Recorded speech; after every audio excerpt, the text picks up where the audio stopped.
The sky over Proxima 9 was a permanent, dust-choked orange, as if the twin suns bled rust through the thick clouds. Wind whistled mournfully across the scorched ridges, carrying whispers from a war long ended but never forgotten. Yet in the middle of that desolation, a man hammered the final nail into a crooked sign. Reed's EATS it read, burned into salvaged hull plating. Morgan Reed stepped back to admire his work. Sweat trickled down his temple, catching in the dust smudges on his face. He adjusted the fusion generator's settings with practiced hands and wiped his palms on a stained rag. Age 35, former Special Forces, now just a man with a skillet, some spices, and a dream far too big for this broken world. "You're insane, Reed," came a voice from behind him. Morgan didn't need to turn to recognize Kel, the only other human this side of 50 parsecs.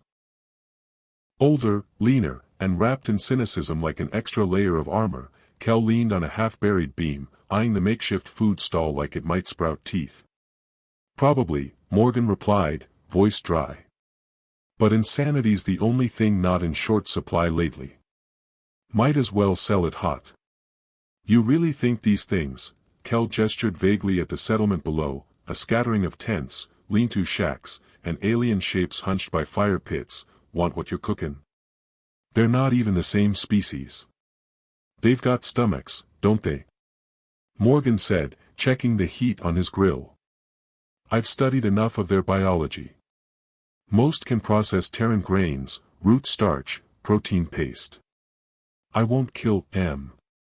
Might even impress them." Kel squinted at the distant movement. "They don't got credits. I'm not selling for credits." Morgan placed a few cans of salvaged Earth food onto the prep bench. "Barter works. Trade. Information. Spare parts." Kel's mouth twitched. "They'll offer more than parts. You're the only human male around, and you're built like one of those Hollywood heroes. Don't tell me none of them have tried." Morgan shot him a look. "Not interested in that kind of trade." "Noble," Kel muttered. "Or stupid." As Kel wandered off, Morgan scanned the horizon.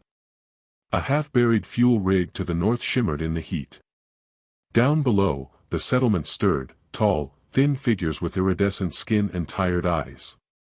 Proxima 9 was a graveyard, but it wasn't empty. The first customer came near dusk. She was thin, blue-skinned, with limbs slightly longer than human and large, sorrowful eyes. Her clothing hung in tatters. She approached the counter slowly, as if uncertain the sign was real. "Is this food?" she asked in halting standard. "Yes, ma'am," Morgan said, setting a pan to heat. "What can I get you?" "I have no credits," she whispered, already retreating. Morgan held up a hand. "What do you have?" She fumbled in a satchel and produced a power converter, old but clean. "Military grade," Morgan said, examining it. "You could fix a hover bike with this." "I am very hungry," she replied softly. Morgan nodded and fired up the burner. "Then you'll get more than one meal." He cooked her a simple stew, blending Terran spices with reconstituted local vegetables and protein paste. She ate like someone who hadn't tasted warmth in weeks. When she left, word traveled fast. By the second sunset, a line had formed. Mostly females. Mostly hungry. All clutching scavenged treasures, scrap metal, worn components, pieces of technology half a century old. Morgan worked tirelessly, declining personal offers with quiet firmness and accepting anything that might power or repair his stall. They respected him for that. By the third day, he was a fixture on the hilltop. Smoke curled upward from his grill as he ladled food into scavenged bowls. Alien children peeked from behind tents, watching him like a magician. That's when she arrived. Morgan noticed her before anyone else did. She didn't stand in line. She didn't speak. She stood apart, watching. Her skin was a rich emerald green, her long silver hair braided and gleaming despite the dust. Her black bodysuit fit like it was made for another, cleaner world. Their eyes met. He felt it then, a jolt. Not attraction. Not quite. More like recognition. Danger, maybe. Possibility. She didn't approach. That night, Morgan sat by the flickering console light in his repurposed shelter pod, scanning old settlement maps. There had been rumors about the hilltop, something buried, something pre-war. But every time he asked, the locals clammed up. The next morning, the silver-haired woman appeared at his stall. No line. No hesitation. She placed her palms flat on the counter, a traditional greeting gesture Morgan recognized from a diplomatic archive. "You've been watching me," he said calmly, continuing to chop vegetables. "Yes," she replied. Her accent gave Standard a lyrical tone. "You are unusual.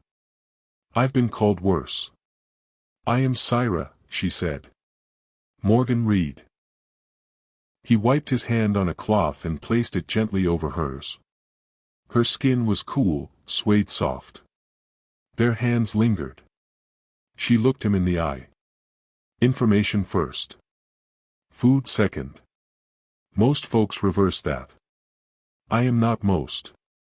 She leaned in slightly. "The Vrex clan will raid tonight.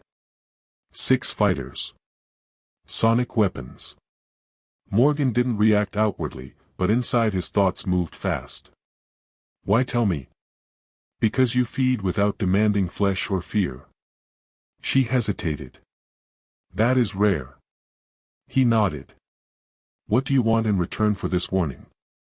"Food," she said, then added with the faintest smile, "and conversation. It has been long since someone spoke without wanting something from me." Morgan felt something stir inside, unexpected, unwelcome, and undeniable. "I can offer stew and an honest word," he said. "I will take both." As the pan sizzled between them and aromas drifted through the air, Morgan realized something unusual had happened in the ruins of Proxima 9. He had just met someone who saw him not as a relic, a resource, or a threat, but as a man worth warning.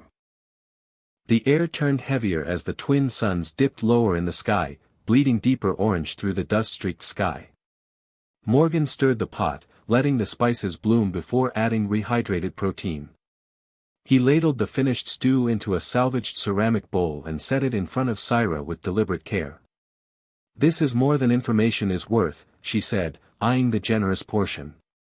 "Consider it a down payment," Morgan replied. "On future intelligence. And maybe a second conversation." Her violet eyes twinkled at that, but she didn't smile. She ate with the discipline of someone long accustomed to hunger, not devouring, but with a quiet, measured urgency. Every bite seemed to settle deeper into her, like warmth seeping through cold skin. Morgan returned to cooking, but his focus kept drifting. The line had dwindled, and the remaining few clients kept their distance from Syra, casting wary glances. She didn't seem to notice. Or maybe she simply didn't care. As she finished her meal, Syra stepped aside and leaned against the metal post at the corner of the stall, watching him work. Occasionally, she commented in a low tone. "Careful with that one, she's from the Tharn tribe. Known to steal tech. That blue fellow with the tusks," she added later. "He trades in false components." Morgan raised an eyebrow at that one. "You sure?" Watched him short a plasma relay by flipping the polarity. Burned a whole recharge station before he fled. "Remind me never to play cards with you." She tilted her head, the corner of her mouth twitching ever so slightly. "I don't gamble." He handed her a small bundle of roasted tubers without a word. She accepted it quietly. The crowd thinned with the sun. By the time Morgan shut off the burners, only Syra remained. "You should close early," she said, scanning the ridge beyond the settlement. "Prepare for tonight." "I've got defenses," Morgan replied. "Scavenged military gear. A few toys left over from the last war. The Vrex have deserters among them," she countered. They know how to bypass outdated tech. He looked at her, truly looked. Then maybe I could use another set of eyes. Syra met his gaze without hesitation. I am offering them. They moved through the perimeter together. Morgan showed her the sensor nodes, the trip alarms, and the fallback kill zone along the slope. She offered subtle improvements, adding delay triggers, repositioning high ground cover. Their hands brushed occasionally over the work. Each time they lingered longer. By the time the last wire was set, the blood-orange dusk had deepened to rust. Wind howled faintly over the ridge. They retreated into Morgan's shelter pod, a transport unit converted into a one-room haven tucked behind the hill. Syra moved through the room with quiet familiarity, examining his few belongings, a worn jacket slung over a chair, a faded photo of a child, someone Morgan never spoke of. Taped to the back wall. It's not much, he said as he activated the internal lights, but it's safe. She ran a hand across the edge of the small table. More than I've had in years. He stood watching her, arms folded loosely. You're not just a helpful local. You move like someone trained. And you cook like someone who spent a decade behind a rifle, she replied evenly. They stared at each other. Why help me? He asked finally. Really? She turned slowly. Because I'm tired, Morgan. Tired of surviving at the cost of everyone else. Tired of pretending. And maybe. She stepped closer, her voice low. Maybe I find you fascinating. The word hung between them, weighty and strange. Humans are rare here, she continued, her tone softer. And you're different than the stories I was told. You don't treat us like background noise. Morgan's jaw flexed. Most of those stories were probably earned. Perhaps. But you're rewriting them. She reached up slowly, fingers hovering near his cheek. He caught her hand, gently. His thumb brushed her knuckles. If the Vrex are coming, he said, voice low, we've got a few hours. Her hand didn't move. Neither did his. Her eyes searched his face. Then maybe we use them. Her touch was cautious at first, a gliding trail across his stubble, a whisper of motion that lingered near his jaw. Morgan felt the air shift. Not the warmth of passion just yet, but the tremble of something about to break open. Your species has interesting responses to pressure, Syra murmured. Elevated pulse. Dilated pupils. That's not just pressure, Morgan said hoarsely. Her mouth curved, not quite a smile. No. The moment could have deepened. Might have, had the shelter's alarm not screamed into life. Red lights pulsed across the ceiling. The console near the wall blared static until Morgan shut it with a slap. He read the thermal display and swore under his breath. They're early, he muttered. More than 6. At least 8. And they're not Vrex. Syra was already at his side, her posture alert. Too coordinated. Patterns wrong. Professional unit, Morgan growled. Syndicate. Has to be. He dropped to one knee, pulled a case from under the cot. Thumbprint. Click. Inside, a compact pulse rifle and a sidearm. Syra's eyes widened slightly. Not just a cook, then. Special Forces. 3rd Interstellar. I didn't come to Proxima 9 for the weather. She reached for the sidearm. Colonial intelligence. Embedded to monitor rogue factions. Morgan stared. So we've both been holding back. The Vrex warning was real, she insisted. I believe you. Outside, the earth shook with an explosion. Dust rained from the ceiling. They're breaching the perimeter, Syra said, already moving. Morgan took the rifle, double-checked the power cell, and slid into position by the window. Syra covered the opposite side, steady hands raised. Looks like we're getting to know each other after all, Morgan said. She gave him a glance that almost almost. Smiled. Let's see how well dance. The first blast took out the southern tripwire with a flash of blue heat, throwing up a wall of dust that rolled across the ridge like a wave. From inside the shelter, Morgan could barely see through the grime-coated window, but the heat signature scanner lit up with moving figures. 6 confirmed, 2 rear support, Syra said, watching the data pad. Armed with plasma rifles. Standard syndicate sweep team. They're not here to ask questions, Morgan muttered. A high-pitched whine pierced the air, followed by a deep thrum, like a hammer striking water. Sonic disruptors, Syra confirmed. Low range. They're sweeping the ridge before they breach. Morgan's mouth tightened. We need to split their focus. He moved toward the hatch, pulling a second weapon from under the prep counter, a scattershock cannon, short range, dirty and brutal. He checked the cell, then turned to Syra. You go high. I'll draw them in. You'll be outnumbered. I'm used to it. She didn't argue. Just clipped the data pad to her belt and slid through the back panel hatch like liquid shadow. No sound. No hesitation. A professional. Morgan emerged onto the ridge from a side crawl tube, crouching low between broken supply crates and defunct solar panels. The sun cast long red shadows across the ground, and the taste of ozone burned his tongue.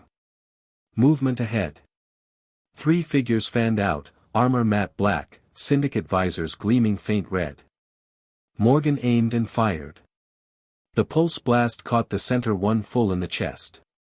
He crumpled with a hiss and a metal clatter. The other 2 dove for cover, returning fire. Plasma bolts tore across the ground, searing rock and kicking up sparks. Morgan moved fast, ducking behind a pile of collapsed scaffolding. His rifle vibrated in his hands from the force of his own shot. He peeked, saw one flanker trying to circle left. He counted 3 beats. Then fired again. The bolt clipped the second attacker's shoulder. The figure spun and fell behind a barrel. Another shot rang out, this one not his. From above. Syra. Her position along the slope gave her clear angles. Her precision was cold and practiced. The third attacker went down with a soft grunt, convulsing as the stun round crackled through his armor. The air quieted, just for a moment.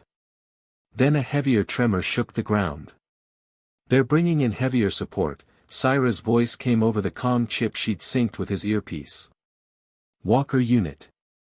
Not combat grade, but enough to crack the shelter. They think there's something under the stall, Morgan muttered. There is, isn't there? Maybe, he admitted. But I haven't cracked the floor yet. Then we make sure they don't get the chance. The walker emerged over the ridge, a squat, 3-legged drone walker, its hull scorched and pitted from long use, but its gun mount gleamed with new plating. Morgan gritted his teeth. I've got 1 EMP round. It's buried in the shack. I'll cover you, Syra said. He bolted back toward the stall, skidding through the open hatch and diving beneath the floor trap he'd set up beneath the grill counter. Inside a grease-stained crate was the round, still stable, still armed. He heard Syra fire again above. Shouts. A scream. Then the walker's heavy thump-thump-thump as it moved in.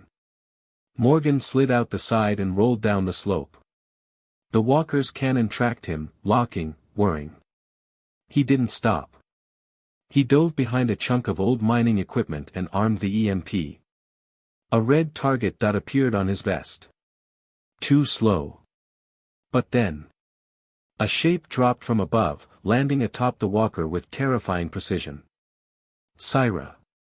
She drove her blade deep into a joint seam, ripped a wire, and vaulted off as the machine shuddered. Morgan used the moment. He flung the EMP. Whomp. A low-frequency pulse rippled through the field. The walker seized. Sparks flew. Its cannon went limp. One leg folded, and it toppled into the dust with a mechanical shriek. The final two syndicate soldiers hesitated. Morgan didn't. He surged forward, rifle raised. One shot, clean. The last syndicate grunt fell hard. Syra disarmed the final attacker with a spin kick that sent his weapon flying. Her follow-up strike to the throat dropped him silently. Silence returned. Only the wind moved now, tugging at scraps of tarp and loose wiring. Morgan stood over the last man, who was barely conscious. "You sent a full assault team to take down a food stall," he said coldly. The soldier coughed. "It's not the food." "Then what?" The man's head lolled. "It's what's under it. They want the device." "What device?" But he was already out. Syra stepped beside Morgan, scanning the fallen man's gear. This wasn't a scouting team. They were sent to retrieve, not eliminate. Morgan's mind was already racing. He said device. Under the stall. I always thought the terrain felt off. Syra looked at him. Then maybe it's time we find out what's been drawing them here. They stood in silence for a moment, surrounded by the wreckage, by the smoldering remains of the walker and the fallen soldiers. The food stall was scorched but still standing. So were they. She turned to him slowly. "You cook like you're healing." He glanced at her. "And you fight like you're remembering." They looked at each other for a long second. Something had changed between them. Not just necessity. Trust. The stars had just begun to emerge when Morgan and Syra returned to the stall. Smoke curled from the edges of the blast-scorched grill counter, and the fusion unit hummed weakly, flickering with signs of damage. Around them, the settlement remained quiet, nervous eyes watching from behind makeshift walls and tarp-strung awnings. No one approached. Morgan knelt beside the food stall's foundation, running his hand across the metal-plated floor. The soldier's words echoed in his mind, "It's what's under it." "I always thought this slab was old military scrap," he muttered. "But it's got heat shielding where it shouldn't. Too thick. Too structured." Syra crouched beside him, pulling a multi-tool from her hip satchel. "Help me clear the deck plate." With practiced ease, they stripped away the corner panels. Beneath the layers of worn steel and fire-baked dirt was something unexpected, a hatch. Smooth, polished, sealed with a faintly glowing symbol, an emblem neither of them immediately recognized. Syra traced it with her fingers. "This predates the colony collapse. Could be a pre-terraform facility. Maybe even colonial experimental tech. Think it's still powered? There's only one way to find out." Morgan overrode the panel using the stall's salvaged generator rig. Sparks flew, but the hatch lock disengaged with a low mechanical thunk. A hiss of ancient air escaped as the panel slowly opened, revealing a narrow staircase descending into darkness. He looked at her. "You first." She raised an eyebrow. "I'll cover you." He grinned faintly and started down. The stairs led into a buried corridor, walls lined with cables and inert lights. Dust coated every surface, but the air was surprisingly breathable, dry and recycled. They moved carefully, weapons out, steps soft. They reached a chamber at the bottom. The lights flickered to life the moment they stepped inside. Morgan's jaw tightened.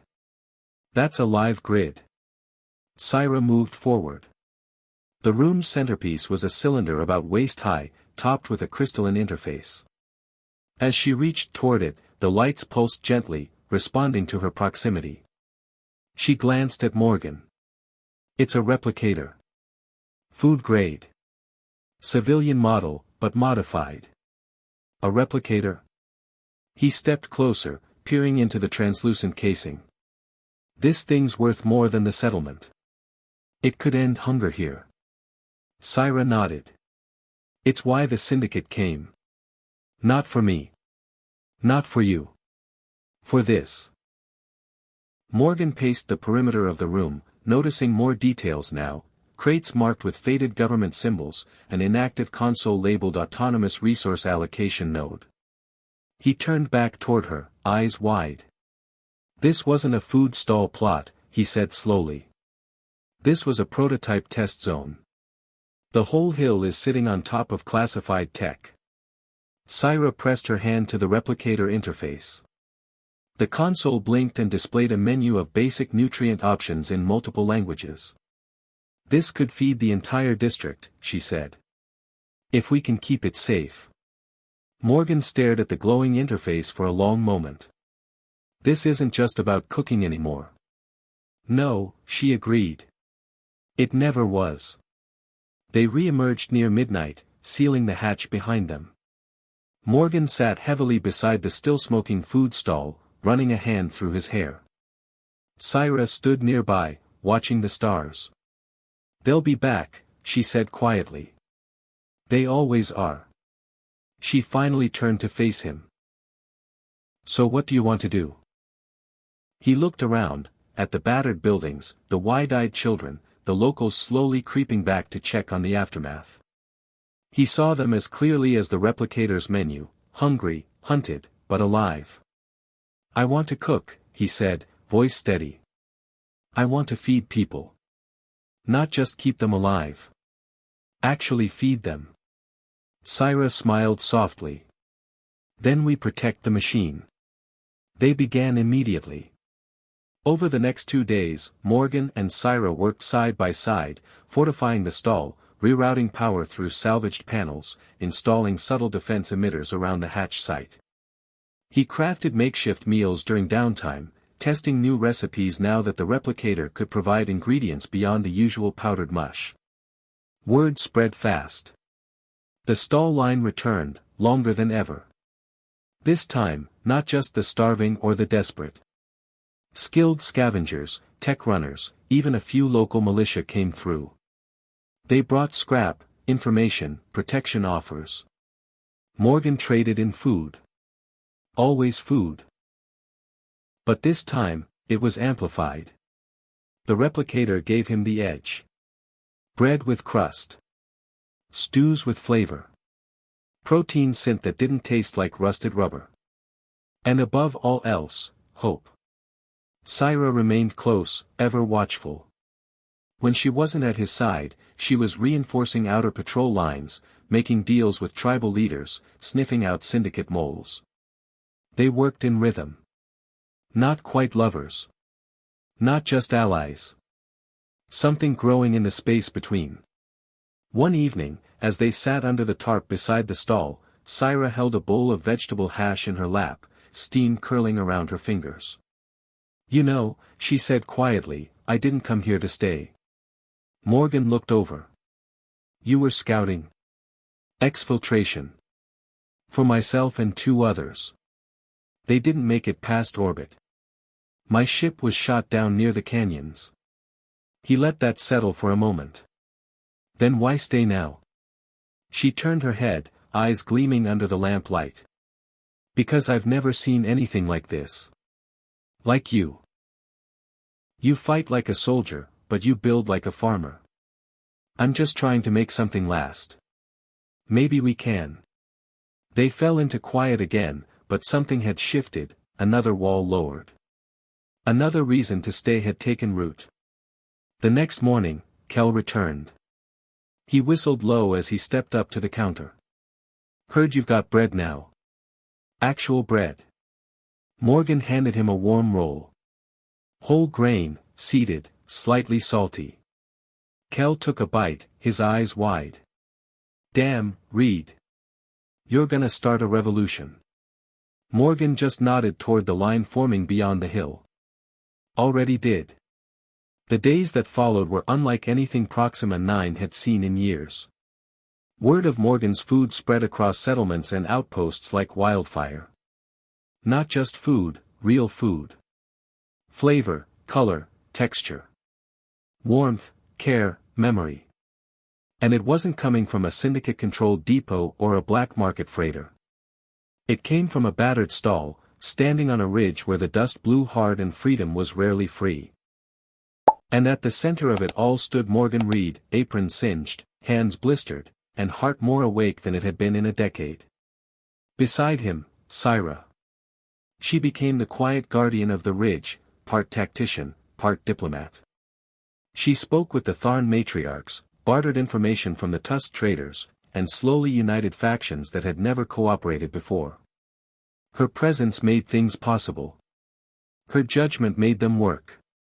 But even as the meals warmed hearts and the defenses solidified, the unease never fully left. They knew the syndicate would return. Morgan reinforced the stall's foundation. Beneath it, the hatch to the replicator chamber was now locked behind a biometric shield keyed to both of them.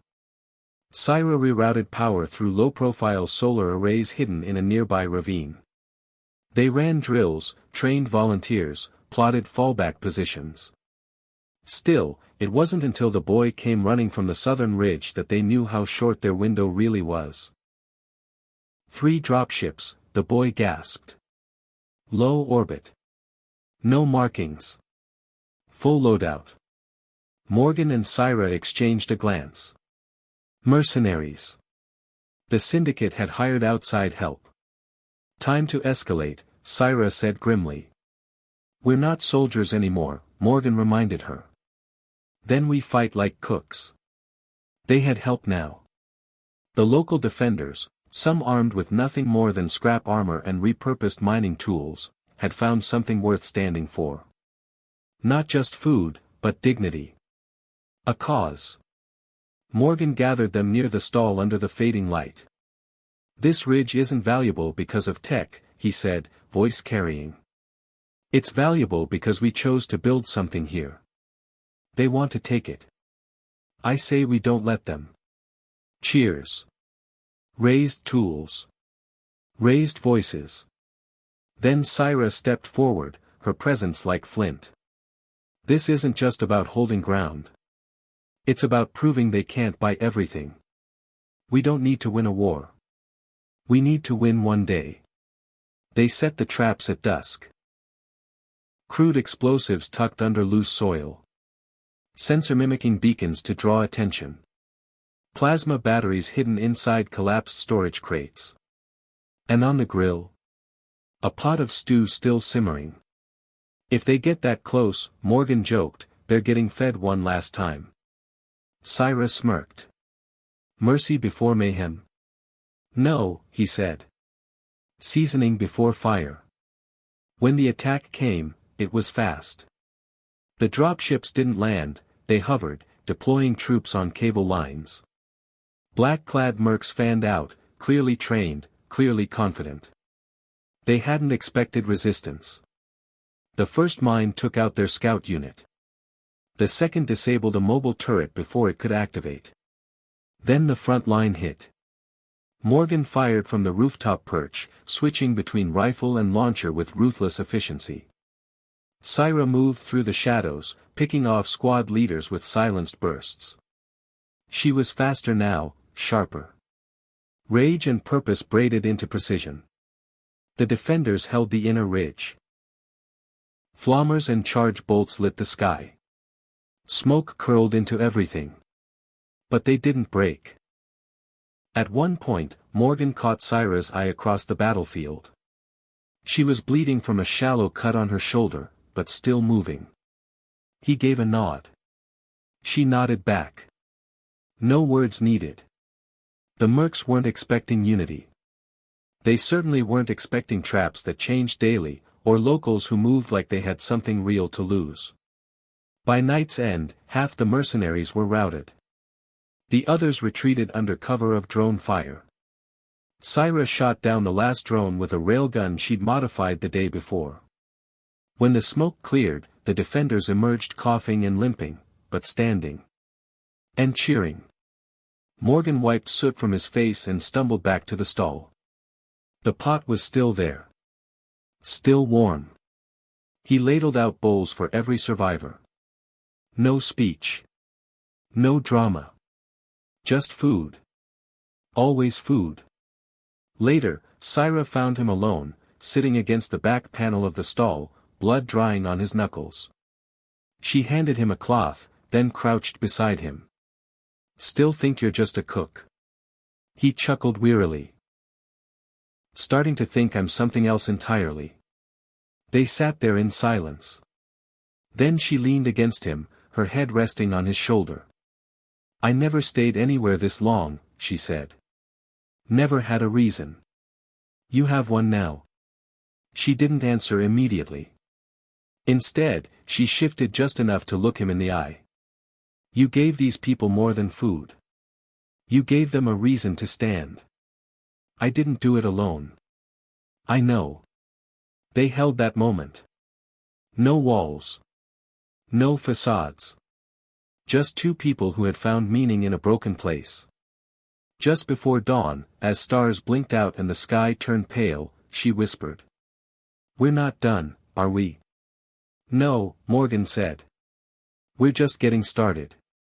The sun rose slow and thick with heat, casting golden shadows across a ridge still smoldering with the remnants of battle. What had once been a battered cooking stall now looked more like a command post. Solar panels lined the eastern bluff. Spotters stood with makeshift rifles and visor masks, scanning the horizon for syndicate return. Inside the reinforced shack, Morgan stirred a pot of red root soup. The scent of pepper oil and protein filled the space. Burnt plating from the recent fight had been turned into a patchwork of armor around the stall. Every meal now came with a side of defiance. Across from him, Syra was building a new weapon mount. The carbine she usually favored sat disassembled on the table beside her. Her hands moved quickly, her eyes never leaving the mechanics. They'll come again, she said without looking up. I know, Morgan replied. But next time, she added, glancing up, they won't send contractors. They'll bring syndicate elites, he agreed. Actual command units. She finished tightening the emitter coil. Then we give them more than they're ready for. Morgan ladled 2 bowls of soup and passed her one. Eat before you get dramatic. She gave a rare, tired smile. That's your job. They sat on crates outside the stall and watched the settlers move. More had come, people from farther outposts, even from off-world. Someone had rigged a signal beacon that pulsed just weak enough to avoid syndicate tracing but strong enough to guide ships in for food, medicine, shelter. It had become more than a camp. It had become something like hope. Morgan chewed slowly. I've been thinking. Dangerous. He ignored her. About what we have here. We've got the replicator, the defense grid, and a local population that's willing to fight. We're sitting on the edge of a real settlement. Syra looked over at him. You want to build a town. I want to build something that lasts. You already have. He turned his bowl slowly in his hands. Then it needs a name. She raised an eyebrow. Reed Soup Hole doesn't roll off the tongue. He chuckled. How about Reed's Haven? Her expression softened. That works. By mid-afternoon, the next threat arrived. But not from the syndicate. A colonial command drone touched down outside the main ridge. Small. Silent. White with a golden insignia. It released a message in Standard and a dozen dialects. Reed and Operative Syra, colonial assets identified. You are offered immediate extraction and debrief. Evac window, 24 hours. Morgan stared at the message, jaw tight. They know about the replicator, he muttered. They want it under their control, Syra said. You think they'll send ships? If we don't leave willingly? Yes. He stared across the horizon. And shook his head. I'm not leaving. Syra looked at him. Even if it means exile? Especially if it does. She studied him for a long moment. Then neither am I. The two of them dismantled the drone. Quietly. Thoroughly. They used its processor to upgrade their defense AI. By evening, Kel returned with news. The syndicates hired a merc unit out of the Delta Rings. Real professionals. Ex-military, enhanced. They're already inbound. Morgan rubbed his temples. ETA. 40 hours, maybe less. Syra turned. Then we'll need the prototype. Morgan blinked. You mean the one we haven't tested? She nodded. The terrain disruptor node. I saw it in the buried bunker files. It's experimental, but it was meant to confuse orbital scans and jam guided munitions. Morgan crossed his arms. That thing could fry every comm within 2 clicks. Ours included. Only if we activate it wrong. Kel snorted. So, no pressure. The next day passed in a blur of preparation. Syra calibrated the disruptor, sweat lining her brow as she rerouted the failsafes. Morgan cooked more than he had in days, fueling a growing army of volunteers now calling themselves keepers. They carried food in metal drums to the trenches. They welded armor to broken vehicles. They turned rust into resistance. When the merc ships appeared on the outer ridge, the entire settlement stood watching. 3 crafts. Sleek. Silent. Armed to the teeth. Morgan took a deep breath. Syra walked beside him, pulse rifle slung over her shoulder. Any regrets? He shook his head. Just wish I'd baked bread this morning. The ships hovered for several long seconds. Then. The disruptor fired. A deep hum vibrated through the earth. Dust lifted off the ridge like ash. The sky shimmered for half a second, and then the targeting systems of the merc crafts blinked out in rapid succession. Their weapons failed. Their shields collapsed. Their comms fried. A ragged cheer rose from the settlers. From below, they opened fire, not with fancy weapons, but with focus, coordination, and fury. Traps detonated along approach paths. Smoke grenades turned visibility to chaos. In the confusion, Syra led a team through the canyon, flanking the second ship. Morgan stayed on the ridge, organizing fallback points, keeping wounded moving, handing out hot nutrient bars between fire bursts. It worked. The mercenaries were strong. But not prepared. Not for terrain turned hostile. Not for a disruptor their systems couldn't predict. And not for a force fed by purpose and stew. Within hours, the battle was over. The mercs surrendered, their ships disabled. The settlers didn't execute them. Didn't even gloat. They fed them. Syra stood beside the wreck of the second ship, breathing hard, eyes scanning the horizon. Morgan joined her, wiping soot from his brow. You think that was the last? She shook her head. But it was the loudest. They looked over the ridge. At Reed's Haven. Still standing. Still growing. Still fed. The week after the second battle passed like a fever dream. What had begun as a scattered camp of survivors now moved with a strange kind of order. Children carried ration packs to patrols. Elder aliens offered advice on shield harmonics. A pair of ex-miners welded a watchtower out of broken landers. Even the ones who had never held a weapon began to speak like defenders. It wasn't a rebellion. It was a community. Morgan stood at the edge of the west wall, watching 2 new solar towers rise above the valley. Syra stood beside him, arms crossed, her face calm, but her shoulders told another story. They'll escalate again, she said. They're running out of options, Morgan replied. And we're running out of luck. They won't stop until they take the replicator, or destroy it. Morgan turned toward her. Then maybe we make sure they get neither. He nodded toward the bunker entrance below the food stall. I've been thinking about something, more permanent. Syra raised a brow. You mean bury it again? No. I mean duplicate it. Her brow furrowed. There's enough tech in the lower chambers, Morgan continued, to build a decoy.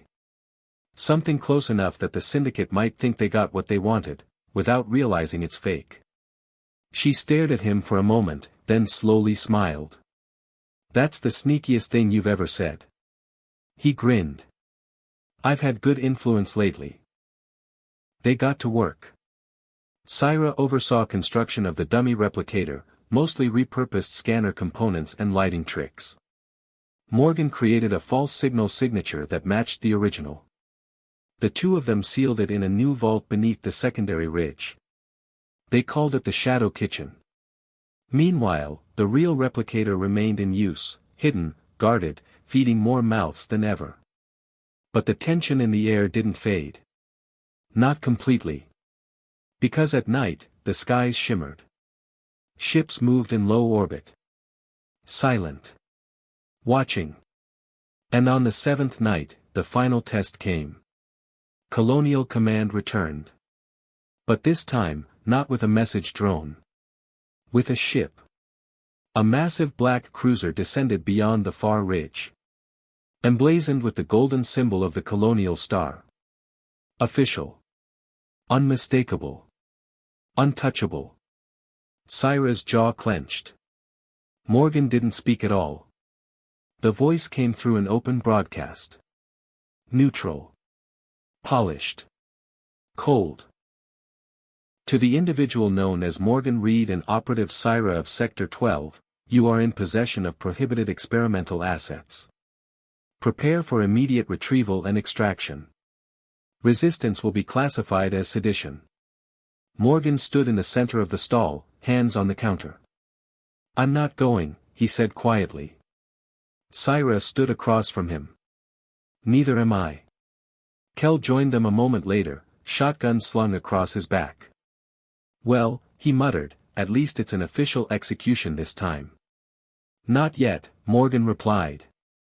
"We've still got a card to play."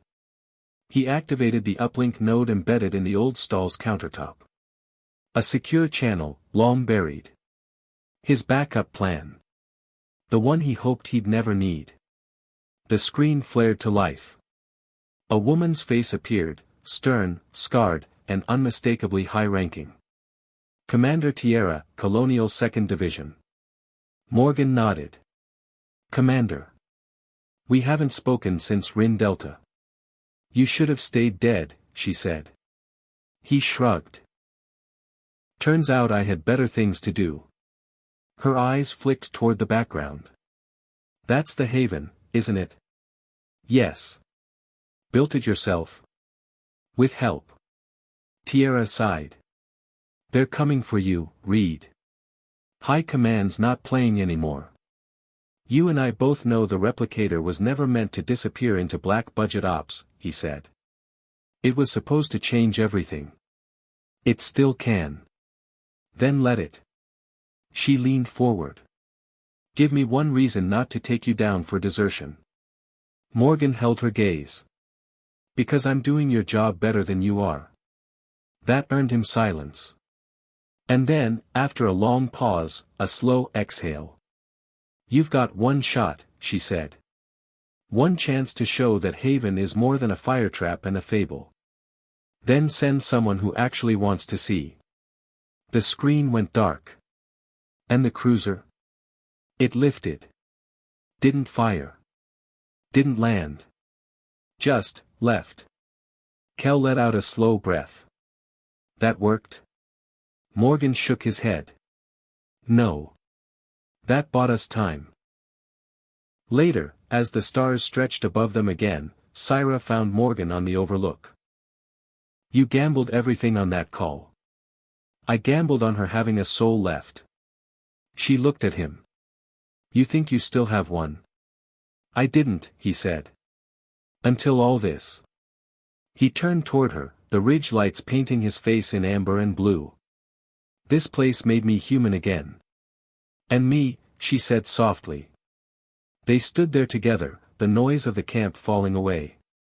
Syra reached out, her fingers brushing against his. "Then let's finish what we started." And just like that, a war-born cook and a stranded operative stared down the stars. Ready to build peace on the bones of the past. 3 months passed. The dust storm still came, but less often. The wind had softened. Something in the atmosphere had shifted, terraforming indicators climbing steadily, thanks to a hacked array Scifi had managed to redirect into the valley. The sky even showed traces of blue on certain days. Just for a few hours, but enough to make people stare. Reed's Haven wasn't a myth anymore. It had walls now. Solar towers. Watchposts manned by volunteers in patchwork armor. The food stall had become a central hall, expanded and reinforced, with community cookstations surrounding the old grill. Locals called it the kitchen, with reverence. The scent of baking bread and seasoned broth became a permanent part of the ridge air. Scifi stood on the main overlook as a freighter came down for landing, nothing hostile. This one carried supplies, volunteers, and a handful of settlers from a neighboring planet. She watched the hatch open. Children ran ahead of their parents, faces alight. No weapons drawn. Behind her, Morgan approached, wiping his hands on a towel, still smelling of roasted spices and something vaguely nutty. "That's the third freighter this week," he said. "We'll run out of room soon. Then we build out." Scifi turned to face him. "You ever think it would get this far?" "No," he said honestly. "But then again, I never thought I'd be able to make a risotto out of Proxima rootweed either." She chuckled softly, arms crossed. "You still think you're just a cook?" Morgan leaned against the railing. "No. Not anymore. I think I'm something better." "What's that?" "A builder." Scifi watched the freighter passengers descend, some of them already heading toward the kitchen. "It's not just food anymore." "I know." They walked together through the settlement. Past young recruits in self-made uniforms. Past water reclamation units buzzing faintly in the sun. Past the small greenhouse Kel had built out of melted window panes and salvaged crates. Everywhere they passed, heads turned. Smiles followed. Not because of power. Not fear. Just respect. Morgan held Scifi's hand as they neared the edge of the ridge. Below, the fields, once barren, were now threaded with early growth. It was slow. Painfully so. But it was real. "You've been quiet lately," he said as they sat near the old scorched food stall frame, kept in place as a monument now. Scifi hesitated. Then. "I've been thinking." "Dangerous," he teased gently. "I've never stayed in one place more than a few weeks. Never saw the point. Missions. Lies. Escape routes. That was my rhythm. And now." She looked at him. "Now I want something that stays. I want you. I want this." Morgan went very still. His hand tightened just slightly in hers. "I wasn't sure when," he said softly. "But I was going to ask." "Ask what?" He reached into his coat pocket and pulled out something small, a ring made from repurposed alloy, smooth and gleaming, with a single shard of old replicator crystal embedded in the top. "Figured this might be the only thing on this planet strong enough to last," he said. Scifi stared at it. Then at him. "You're serious?" "Deadly." She took it. Turned it over once. Then slipped it onto her finger. "I didn't think this was something I'd ever get to have," she said. "That's the point," he replied. "We make the impossible normal. One meal, one day, one life at a time." She leaned in, forehead resting gently against his. He closed his eyes. No alarms.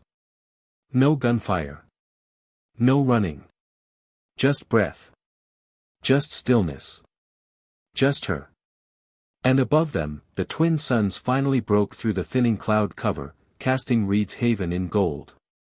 Not a battlefield. Not a secret. A home. And that's how it happened.